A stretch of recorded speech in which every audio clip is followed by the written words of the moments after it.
ಹೊಯ್ಸಳ ಸೇನೆಯವರು ಈ ಒಂದು ಕನ್ನಡ ನುಡಿ ಹಬ್ಬವನ್ನ ಬಾಳ್ಲುಪೇಟೆಯಲ್ಲಿ ಹಮ್ಮಿಕೊಂಡಿರೋದು ಅತ್ಯಂತ ಸಂತೋಷದ ವಿಚಾರ. ವಿಪರ್ಯಾಸ ಅಂತಂದ್ರೆ ಕೇಳುಗರು ಹೆಚ್ಚು ಇಲ್ವಲ್ಲ ಅನ್ನೋದೊಂದು. ಆದರೂ ತೊಂದರೆ ಇಲ್ಲ, ಇರುವಷ್ಟು ಜನರು ಸಹೃದಯ ಮಿತ್ರರು ನಮ್ಮೊಂದಿಗಿದ್ದೀರಿ. ನಿಮ್ಮೊಂದಿಗೆ ವಾಚಿಸುವುದು ನಮಗೆ ಅತ್ಯಂತ ಸಂತೋಷದ ಕ್ಷಣಗಳು.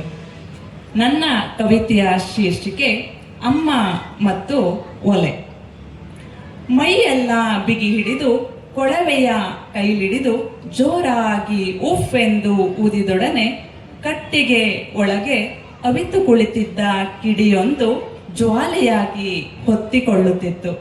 ಇದು ಬರೀ ಕಲೆಯಲ್ಲ, ಅವಳ ತಾಕತ್ತು. ಇದು ಬರೀ ಕಲೆಯಲ್ಲ, ಅವಳ ತಾಕತ್ತು. ಒಮ್ಮೊಮ್ಮೆ ಒಲೆಯು ಕೂಡ ಅಮ್ಮನ ಕೂಡೆ ಮುನಿಸಿಕೊಳ್ಳುತ್ತಿತ್ತು.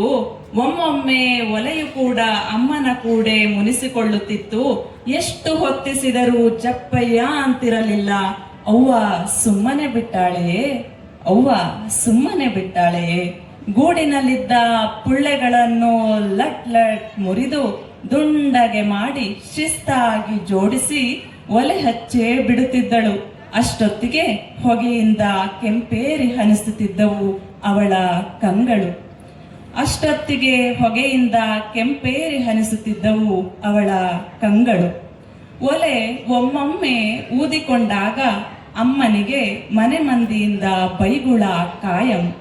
ಎಷ್ಟೊತ್ತಾಯ್ತು, ಇನ್ನೂ ಊಟ ಆಗಿಲ್ಲ, ಹೊಟ್ಟೆ ಚುರ್ರೆನ್ನುತ್ತಿದೆ ಎಂದು.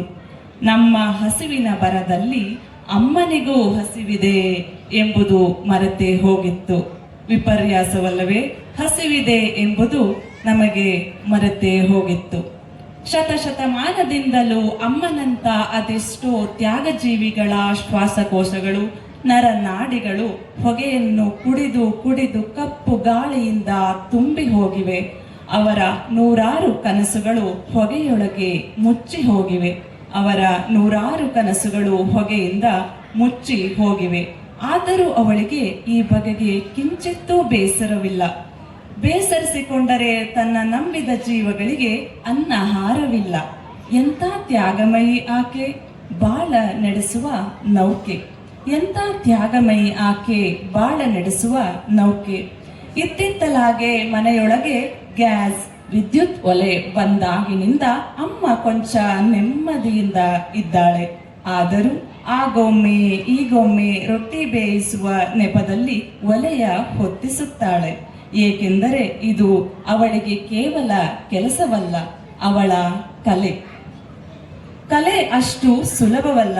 ಕಲೆ ಎಂಬುದು ಅಷ್ಟು ಸುಲಭವಲ್ಲ. ಸಿದ್ಧಿಸಿದ ಕಲೆಯ ಮರೆಯುವುದೇ, ಸಿದ್ಧಿಸಿದ ಕಲೆಯ ಮರೆಯುವುದೇ.